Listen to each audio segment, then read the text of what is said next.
I imagine that most people watching this channel are keen to achieve financial freedom at some point in their lives, and as an extension of that, they probably hope their kids will too. So this begs the question, if you do have kids, should you invest for your children's future to give them a head start in achieving financial freedom? And what's the best way to go about it? As a hardcore financial independence enthusiast myself, and with the first money plant baby on the way soon, this is something that I've been looking into recently and spending a bit of time thinking about, so I thought it would be worth sharing it with you guys. After my initial research, I quickly narrowed it down to 3 options. So I'll go through these one by one and let you know which one I've decided to choose moving forward. And no shock to any regular listeners, all 3 options involve global index funds. First of all, why would anyone want to invest to help their kids out? The main 2 times in life that come to mind is firstly, that period between 18 and 25 when I want to help them get through university and get set up in life without accumulating huge amounts of debt.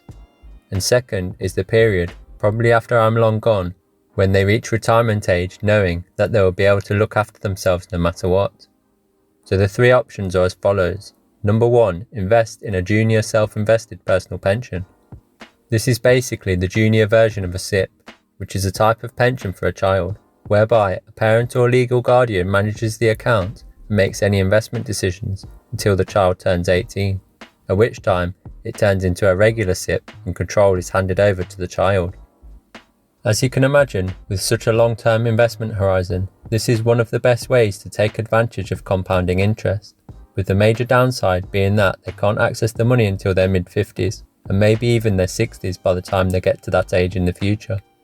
As well as the time to compound, there are a number of potential benefits which include tax relief on money going in, possible inheritance tax exemptions for those who make contributions, and tax-free growth. You can currently invest up to £2,880 each tax year, plus the 20% tax relief gives you a total of £3,600 a year allowance.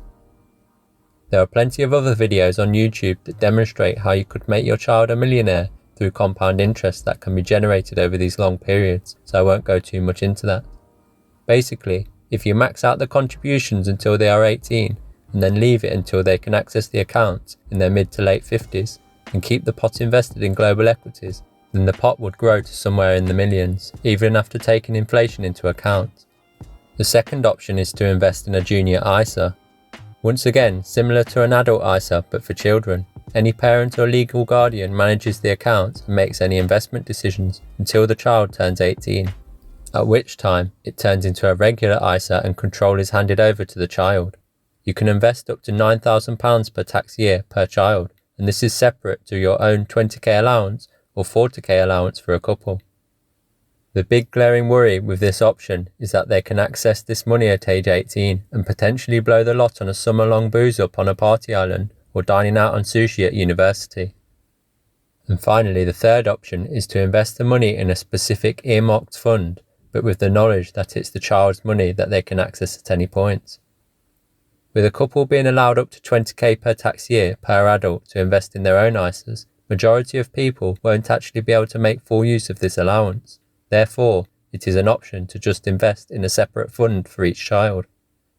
This is obviously a great option if you're worried that the kids will get to 18 and then just blow the lot, as you get full control over only giving them the money for things that you want them to spend it on, like education or maybe a house deposit, or even to kickstart their own FU pot. So which one am I opting for?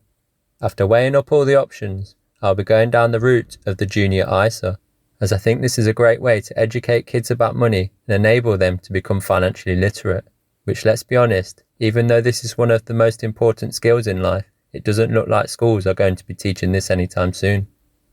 Yes, there is potential to invest too much, leading them to be overprivileged and spoiled. There is also the risk that at age 18 they'll blow the lot. But I often come back to the old saying that goes something like this: give someone a fish and you feed them for a day. Teach someone to fish and you feed them for a lifetime.